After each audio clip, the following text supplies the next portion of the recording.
그러나 너희가 내 괴로움에 함께 참여하였으니 잘하였도다. 빌립보 사람들아, 너희도 알거니와 복음의 시초에 내가 마게도를 떠날 때 주받는 내 일에 참여한 교회가 너희 아무도 없었느니라. 데살로니게 있을 때에도 너희 한 번뿐 아니라 두 번이나 나의 쓸 것을 보내었도다.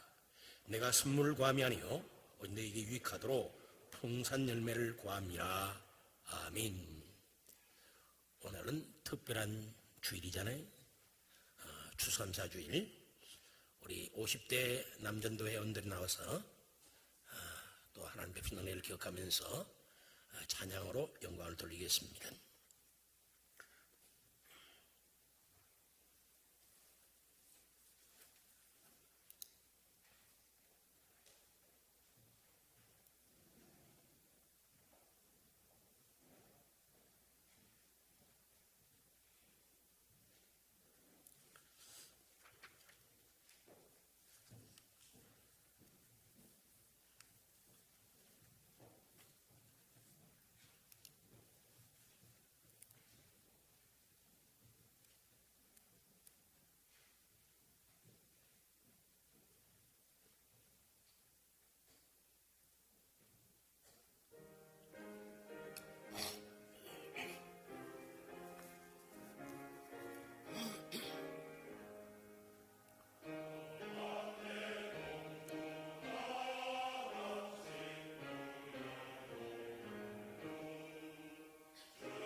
아멘. 감사합니다.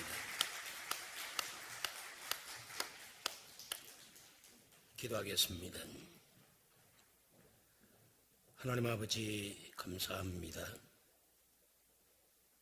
우리 베푸신 하나님의 크신 사랑, 은혜를 깊이 묵상할 때마다 우리 마음이 뜨거워지지 않을 수가 없고 우리 눈에 눈물이 나오지 않을 수가 없습니다.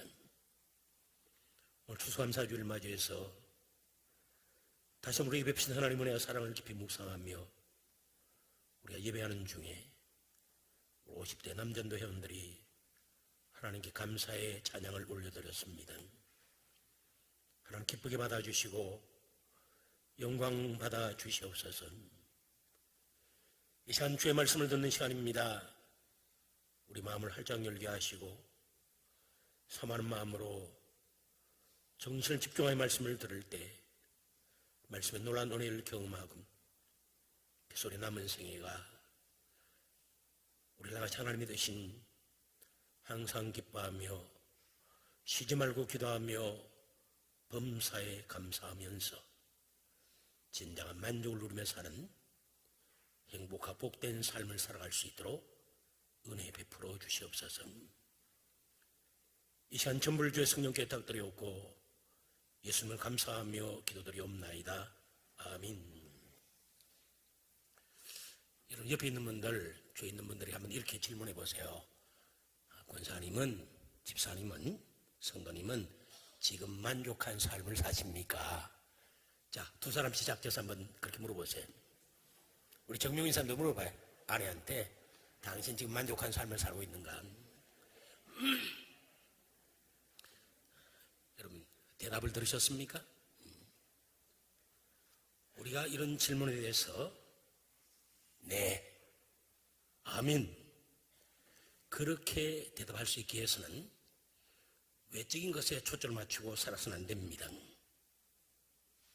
참된 만족은 내가 세상적으로 무엇을 이루었고 내가 외적으로 무엇을 소유하고 있는 것에 달리지 않기 때문입니다. 알렉산더 대왕을 잘 아시잖아요. 그는 주전 330년에 페르시아 제국을 정복했습니다. 이어서 인도의 인더스강까지 정복을 계속해 나가면서 유럽과 아시아 두 대륙을 걸친 대제국을 건설했습니다. 이렇게 위대한 알렉산더 대왕이었지만 그는 전쟁에 승리한 후에 막사에서 이렇게 중얼거리며 울었다고 합니다. 이제 더 이상 정복할 땅이 없단 말인가. 그렇게 많은 땅을 정복하고 세계 대제국을 이루었던 위대한 왕이었음에도 불구하고 그런 그 위대한 제국을 이룬 후에도 만족하지 못하고 울었다는 거예요. 2세기 최고의 부자라고 선정된 미국의 록펠러에게 어느 날 타임즈 기자가 이렇게 질문했습니다. 당신 현재 가지고 있는 부에 만족하십니까? 2세기 최고의 부자니까 얼마나 그가 돈이 많겠어요? 그 우리 같으면 예, 만족합니다. 그렇게 대답하는 게 정상이죠. 근데 록펠러는 그렇게 대답하지 않았습니다. 아니요. 그러자 기자가 다시 그에게 묻습니다. 그렇다면 당신은 얼마만큼의 돈을 벌어야 만족할 수 있겠습니까? 그때 록펠러는 아주 흥미있는 대답을 했습니다. 조금만 더 벌면 만족하겠습니다. 아무리 돈이 많아도 그 돈 때문에 만족할 수 없다는 겁니다. 우리 한국의 최고 재벌 이름만 대면 아이들까지 다 알고 있는 그분의 딸이 미국에서 자살을 했잖아요. 몇 년 전에 자살을 했습니다. 그럼 그 딸 한번 생각해 보세요. 아버지가 한국에 제일 돈이 많습니다. 얼마나 유명한지 모릅니다. 그가 하고 싶은 거 다 하지 않았겠어요? 마음껏 배웠을 거고 마음껏 누렸을 거고 마음껏 가졌을 텐데 그럼에도 불구하고 그는 만족하지 못하고 자살하고 말았습니다. 근데 오늘 본문에는 그들과 완전히 반대인 외적으로 볼 때는 전혀 만족할 수 없는 상황에 처해 있음에도 불구하고 참된 만족을 누리며 사는 한 사람의 모습이 기록되어 있습니다. 그가 누굽니까? 바울 사도잖아요. 그런 지금 전혀 죄가 없음에도 불구하고 로마 감옥에 젖으로 갇혀서 무고히 고통을 당하고 있습니다. 그런 세상적으로 가진 것이 거의 없는 사람입니다. 아내가 있습니까? 자식이 있습니까? 가정이 있습니까? 뭐 집이 있습니까? 자기 생계를 스스로 꾸려나갈 수도 없는 그런 상황에 처해 있습니다. 앞으로 어떻게 될지 알지 못하는 암담한 상황에 처해 있습니다. 그런데 그런 들과 바울은 참된 기쁨과 참된 만족을 누리고 있습니다. 이유가 뭡니까? 비결이 무엇입니까? 우리도 바울처럼 어떤 형편에 처하더라도 만족하며 살 수 있는 주님이 제시해 주시는 비결이 있습니다. 이 비결을 따라 살아가면 우리 외적인 것과 상관없이, 우리 환경과 형편과 상관없이 우리는 참된 만족을 누리며 기쁨 가운데 살 수 있습니다. 자, 그럼 주님 제시하신 그 비결이 뭡니까? 지난주 우리는 세 가지 비결을 살펴봤습니다. 자, 첫 번째 비결 같이 읽어보죠. 시작. 하나님의 선하심을 굳게 신뢰해야 합니다. 우리가 어떤 위기와 어려움이 우리에게 찾아올지라도 하나님은 선하시다. 그분의 뜻과 계획은 다 선하다. 그 사실을 신뢰할 때 우리는 어떤 상황에 처하더라도 만족하며 살 수 있습니다. 지난주 자세히 살펴봤습니다. 두 번째 비결은 시작. 주님과의 친밀한 교제를 통해 주님의 생명과 능력을 공급받아야 합니다. 지난주 말씀드렸던 것처럼 우리 어떤 상황에 처하더라도 만족하며 살 수 있는 비결은 다른 것이 아닙니다. 주님과의 영적인 연합과 주님과의 영적인 교제밖에 없습니다. 왜요? 주님과의 영적인 연합과 교제를 통해서 주님의 생명과 능력이 끊임없이 내게 공급되니까, 내 안에 주님의 생명과 능력으로 가득하니까 우리는 어떤 상황 속에서도 만족하며 살 수 있다는 것입니다. 세 번째 비결을 살펴보죠. 시작. 하나님 주신 것들을 바라보면서 감사하는 삶을 살아야 합니다. 우리가 어떤 형편 속에서도 감사하며 살 수 있는 비결은 우리에게 없는 것들을 바라보지 않는 것입니다. 있는 것들을 바라보는 것입니다. 하나님 주신 것들을 의식적으로 바라보는 것입니다. 이렇게 하나님 주신 것들을 의식적으로 바라보면서 감사 훈련을 하며 살 때 우리는 하나님의 선하심을 날마다 새롭게 맛보면서 진정 만족한 삶을 살 수 있습니다. 지난주에 세 가지 비결을 말씀드렸습니다. 오늘 나머지 두 가지 비결을 살펴보려고 합니다. 우리가 어떤 형편 속에서도 참된 만족을 누리며 살기 위해서는 어떻게 합니까? 시작. 우리의 시선을 세상적인 것에 두지 말고 늘 주님께 두어야 합니다. 늘 주님 바라봐야 된단 말이에요. 본문 10절 보세요. 시작. 내가 주 안에서 크게 기뻐함은 너희가 나를 생각하던 것이 이다 싹이 나미니 내가 또한 이를 위하여 생각은 하였으나 기회가 없었느니라. 바울은 자신과 자신의 선거 사역을 위해 물질로 도와준 빌립보 교회 성도들에게 감사하면서 크게 기뻐합니다. 그런데 바울의 이 큰 기쁨은 빌립보 교회 성도들이 보내준 성경금 때문이 아닙니다. 바울의 기쁨은 주 안에서 기쁨입니다. 주님으로 말미암은 큰 기쁨입니다. 그래서 바울 뭐라고 고백합니까? 내가 주 안에서 크게 기뻐한다 고백하고 있습니다. 너희들이 성경금을 보내줘서 기뻐하는 게 아니라 내가 주 안에서 크게 기뻐한다고 고백합니다. 바울은 빌립보의 성도들 헌금을 받으면서 주님의 은혜의 손길을 느꼈습니다. 주님께서는 빌립보교회 성도들 하여금 복음 때문에 감옥에 갇혀서 고통당하는 바울의 안타까운 사정을 생각나게 하셨습니다. 그래서 바울에게 사랑의 마음으로 성경금을 보내도록 역사하셨습니다. 바울은 이 주님의 은혜의 손길을 깊이 느꼈기에 빌립보교회 성도들이 보내준 성경금을 받으면서 내가 주 안에서 크게 기뻐한다고 고백하고 있는 것입니다. 이처럼 바울의 시선을 주님께 두고 살았습니다. 자신의 시선을 늘 주님께 두고 살았습니다. 그는 모든 것을 볼 때 그냥 보지 않았습니다. 그리스도를 통해서 모든 것을 보았습니다. 바울의 초점과 바울의 관심은 눈에 보이는 선물이나 물질에 있지 않았습니다. 사람들의 인정과 칭찬에 있지 않았습니다. 자신의 영광이나 자신의 유익이나 자존심에 있지 않았습니다. 세상 어떤 것에도 있지 않았습니다. 오직 주님께만 있었습니다. 늘 주님만 바라보고 사니까 그는 어떤 상황에 처하더라도 주 안에서 크게 기뻐할 수 있는 것이죠. 주 안에 참된 만족함을 누리며 살 수 있는 것입니다.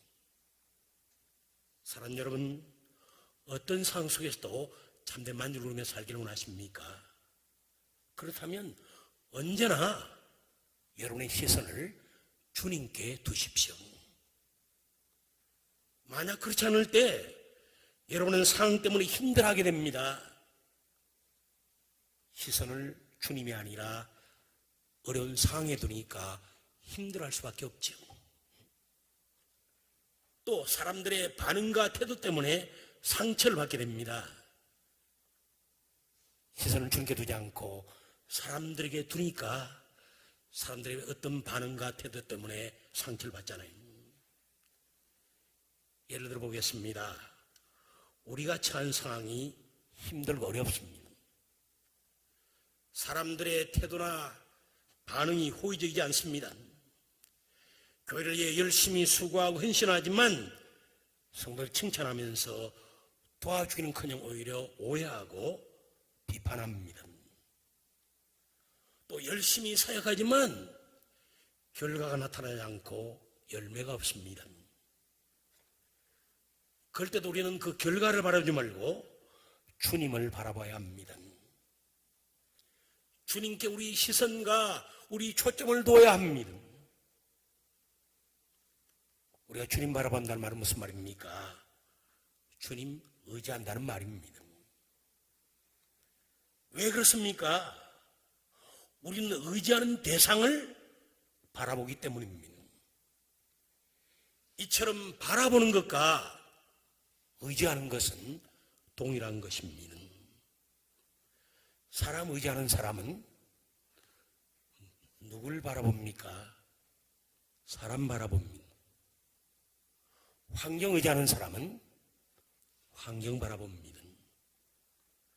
반면에 주님 의지하는 사람은 주님 바라봅니다. 사람 바라보지 않습니다. 환경 바라보지 않습니다. 바라보는 것과 의지하는 것은 동일한 것입니다. 내가 사람을 바라본다. 그럼 나는 주님 의지하는 사람이 아니라 사람 의지하는 사람입니다. 내가 환경을 바라본다. 나는 주님 의지하는 사람이 아니라 환경 의지하는 불신앙의 사람입니다. 내가 주님을 바라봅니다. 왜요? 주님 의지하기 때문에. 이렇게 우리 시선과 우리 초점을 주님께 둘 때, 우리가 사람이나 환경을 바라보지 않고 주님을 바라볼 때, 우리는 상황에 상관없이, 우리는 사람들의 반응과 상관없이 바울처럼 주 안에서 기뻐하고 참된 만족을 누리며 살 수 있습니다. 믿으십니까? 그래, 신앙생활 한마디로 말한다면 끊임없이 주님을 바라보는 생활이라고 말할 수 있습니다. 지속적으로 주님을 의지하는 생활이라고 말할 수 있습니다. 따라해 보십시다. 신앙생활은 끊임없이 주님을 바라보는 생활이다. 지속적으로 주님을 의지하는 생활이다. 믿습니까? 그래서 우리 잘 아는 히브리서 12장 2절에 이렇게 말씀하고 있는 겁니다. 시작. 믿음의 주요 또 온전하게 하시는 예수를 바라보자. 우리 믿음을 시작하게 하시고 우리 믿음을 완성하시는 그 예수를 바라보는 생활이 바로 신앙생활입니다. 김남주 목사님은 최근에 기도에 대한 책, 거기 계심에 응답하지 않은 하나님 한 책을 저술했는데 우리 중고등 특공대원들에게는 3,000원의 교회에서 드렸습니다. 제가 요즘 그 책을 많이 거의 다 읽고 있는데 그럼 그 책에서 이렇게 이야기했습니다. 한번들 같이 읽어보죠. 시작. 신앙이란 하나님을 바라보는 것입니다. 하나님 외에 의지하던 모든 것을 내려놓고 하나님만 붙드는 것입니다.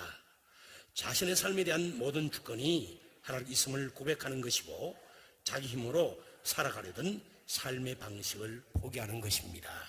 동의하십니까? 이렇게 우리가 주님을 바라보고 의지할 때 어떤 형편 속에서도 참된 만족을 누리며 살 수 있는 것입니다. 마지막 5번째로 우리 어떤 형편 속에서도 참된 만족을 누리며 살기 위해서는 어떻게 합니까? 같이 읽습니다. 시작. 가장 가치 있고 의미 있는 일에 자신을 들이며 살아야 합니다. 여러분 이게 참 중요합니다. 왜요? 하나님께서는 우리 인간을 창조하실 때 하나님 형상으로 지으셨고 우리 안에 영혼을 사모하는 마음을 주셨습니다. 우리 마음 깊은 곳에 뭐가 있습니까? 영혼을 사모하는 마음이 있다는 거예요. 그리고 우리 인간은 지나가는 이 세상 끝만을 가지고는 절대로 참된 만족을 누리며 살 수 없습니다. 영혼을 사모하는 마음이 지나가는 세상 끝에 만족할 수 있겠어요? 그러니까 알렉산더 대왕도 만족하지 못하는 것입니다. 록펠러도 만족하지 못하는 것입니다. 한국 최고의 재벌딸도 만족하지 못하는 것입니다. 그들의 마음 안에 영혼을 사모하는 마음을 주셨으니까 영혼을 사모하는 마음이 절대로 세상 것으로 만족할 수 있는 마음이 아니죠.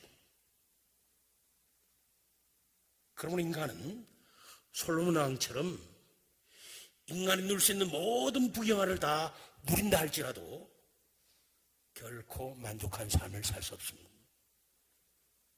솔로몬처럼 헛되고 헛되며 헛되고 헛되니 모든 것이 헛되도다 그렇게 고백할 수밖에 없는 것입니다. 솔로몬은 그 모든 것을 다 누린 후에 인생의 말년에 전도서설을 쓰면서 1장 2절과 12장 8절에서 그렇게 고백하고 있잖아요. 헛되다는 말을 5번 강조하고 있습니다. 헛되고 헛되며 헛되고 헛되니 모든 것이 헛되도다.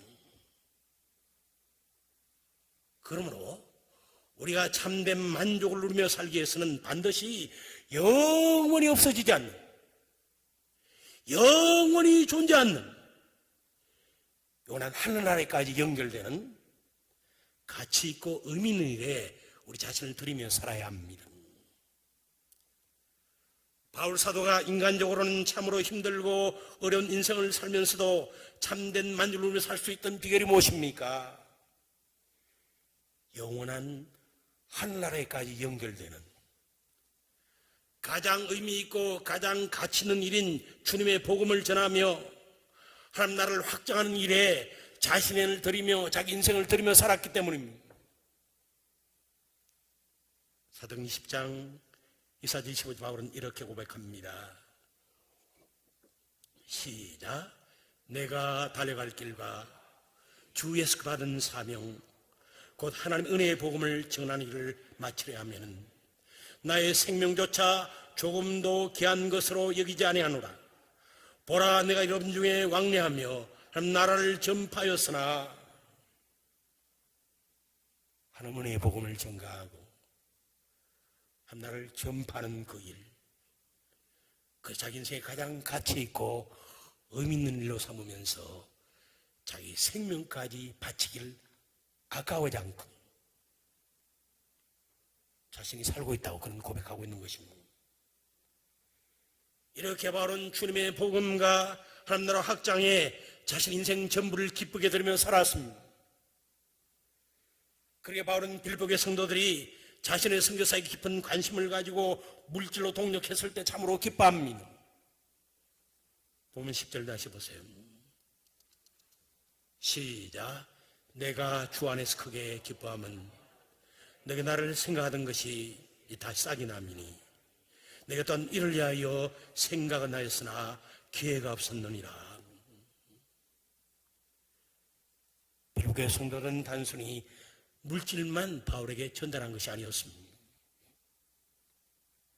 그들은 바울의 선교 사역을 생각하면서 바울과 같은 심정, 바울 같은 마음, 바울 같은 비전으로 정성껏 성경금을 드렸습니다. 그래서 10절에 보면 생각이라는 단어가 2번씩이나 나옵니다. 10절 다시 보세요. 시작.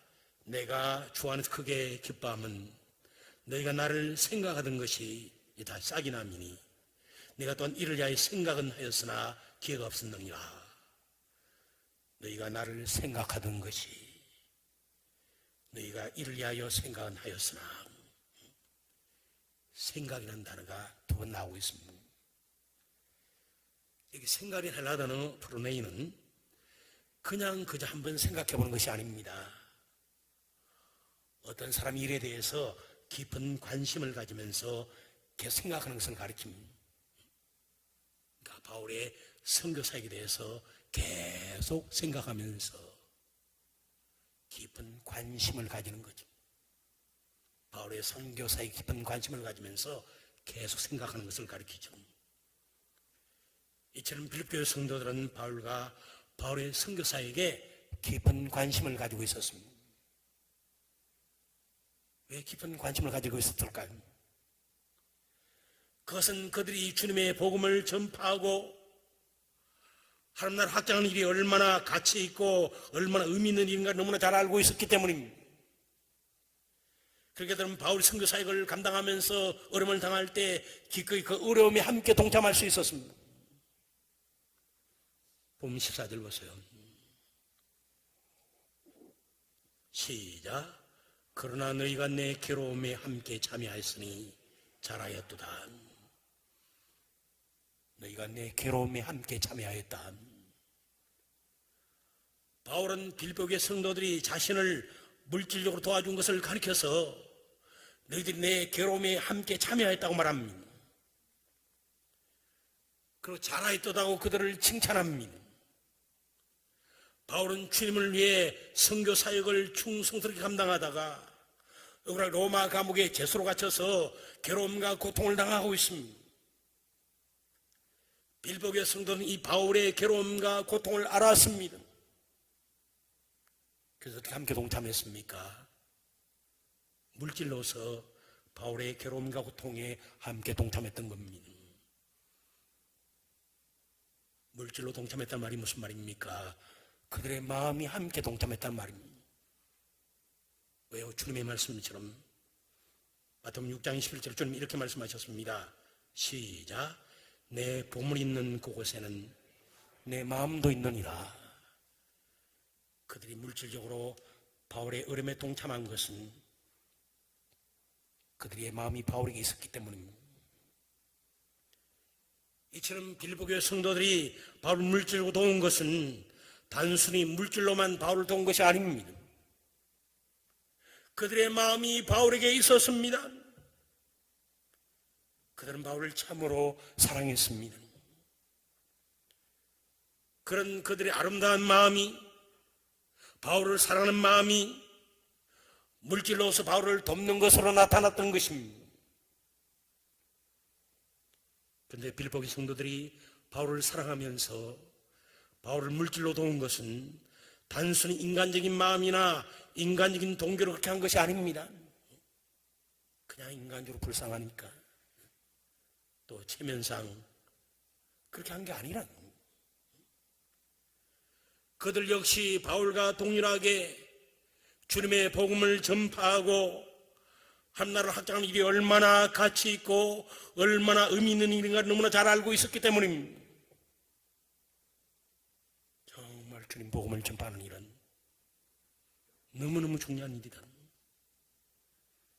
하나님을 확장하는 일은 우리 인생 전부를 바쳐서 드려도 헌신해도 아깝지 않은 일이다. 그런 마음이 있었기 때문에 물질로 동참했다는 겁니다. 그래 빌립보교회 성도들은 바울과 바울의 선교 사역을 한 번만 물질로 도운 것이 아닙니다. 한 번은 도울 수 있죠. 인간적으로 안타까워서, 또 체면상 한 번은 도울 수 있습니다. 빌립보교회 성도는 그렇게 하지 않았다는 겁니다. 그들은 과거도 여러 번에 걸쳐서 바울에게 성경금을 보냈습니다. 보면 15절 16절 보세요. 시작. 빌립보 사람들아, 너희도 알거니와 복음의 시초에 내가 마게도나를 떠날 때 주고받는 내 일에 참여한 교회가 너희 아무도 없었느니라. 데살로니가에 있을 때에도 네가 한 번뿐 아니라 두 번이나 나의 쓸 것을 보내었도다. 빌립보교회는 다른 교회들이 바로 혼하지 않을 때도 복음의 시초부터, 즉 빌립보교회가 처음 시작됐을 때부터 바울의 선교 사역을 물질로 후원했습니다. 그들은 바울이 데살로니가에서 극한 어려움을 당할 때도 두 번씩이나 바울을 물질로서 도왔습니다. 그리고 지금 바울이 로마 감옥에 갇혀 있습니다. 지금도 그를 돕고 있는 것입니다. 바울은 빌립보교회 성도들에게 복음을 전해 주었습니다. 또 빌립보교회 성도들은 바울에게 물질로서 후원했습니다. 그래서 서로 주고받는 일에 함께 참여하게 된 것입니다.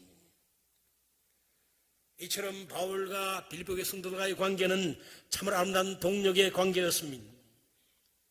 그들은 주님의 복음을 전파하고 하나님을 확장하는 주님의 일에 바울과 함께 깊은 관심을 가지고 같은 마음과 같은 심정과 같은 비전으로 나아갔던 아름다운 동력자들이었습니다.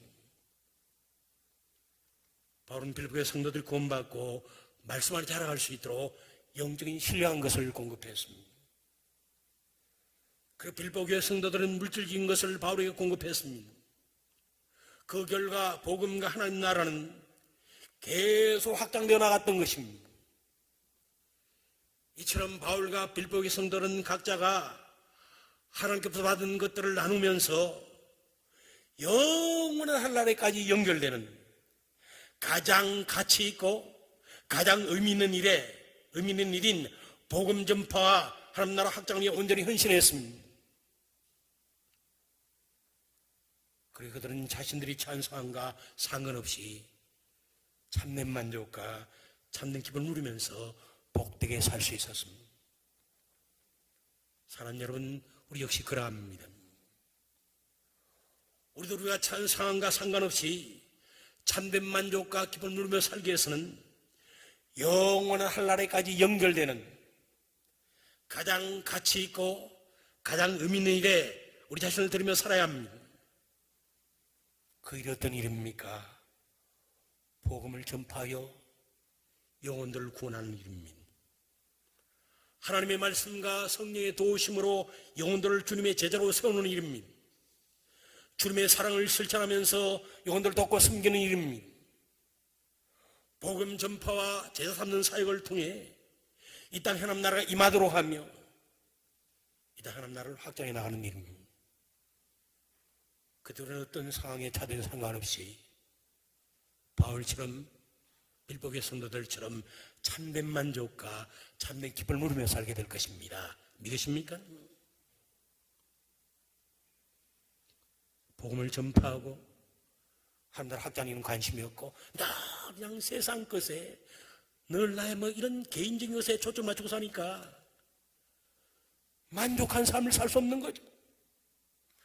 기쁨의 삶을 살 수 없는 거죠. 늘 움켜잡고 사니까 놓고 살아야 하는데 만족을 누리며 살 수 없는 거죠. 사랑하는 여러분, 말씀을 맺겠습니다.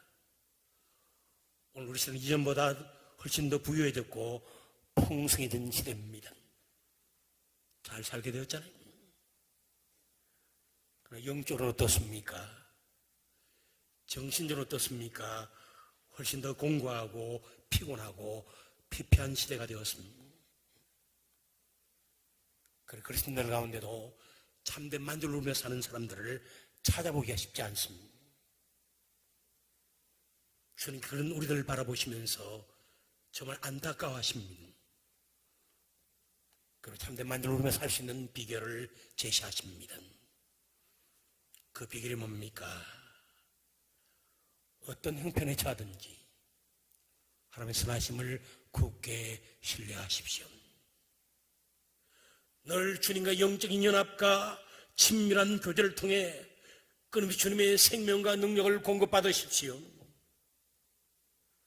없는 것들을 바라보지 말고 하나님 주신 것들을 바라보면서 범사에 감사하는 삶을 사십시오. 여러분의 시선을 세상적인 것에 두지 말고 늘 주님께 두십시오. 어떤 형편과 어떤 상황 속에서도 주님만 바라보고 주님만 의지하십시오. 그리고 영원한 하늘에까지 연결되는 가장 가치 있고 가장 의미 있는 일에 여러분 자신을 드리십시오. 그것은 어떤 일입니까? 복음을 전파하여 영혼들 구원하는 일입니다. 주님의 사랑을 실천하면서 영혼들도 얻고 영혼들을 섬기는 것입니다. 복음 전파와 제자 삼는 사역을 통해 이 땅 하나님 나라를 확장해 나가는 것입니다. 이것이 주님께서 우리의 참된 만족을 누리며 살 수 있는 비결로 제시하시는 것입니다. 우리가 이 비결을 따라 살아갈 때 어떤 상황, 어떤 형편 속에서도 참된 만족을 누리면서 하나님 뜻을 이루면서 영광을 돌리면서 또 많은 사람들에게 도전을 주면서 복되게 살아가게 될 것입니다. 꼭 그런 우리 모두 되기를 주님의 이름으로 간절히 축원합니다. 기도하겠습니다. 우리 스스로에게 질문해 보십시다. 나는 지금 진정으로 만족한 삶을 살아가고 있는가? 예라고 대답할 수 없다면 주님이 제시하신 이 비결을 살펴보면서 이 비결과 합치된 삶을 살지 않고 있기 때문에 그런 것입니다. 회개하고 돌이켜서 주님이 제시하신 이 비결을 따라 살아감을 통해서 참된 만족을 누리며 살아갈 수 있도록 주님을 기쁘시게 하고 영원하게 하고 또 많은 사람들에게 도전을 주며 살아갈 수 있도록 우리 결단하며 기도하십시다. 기도하겠습니다.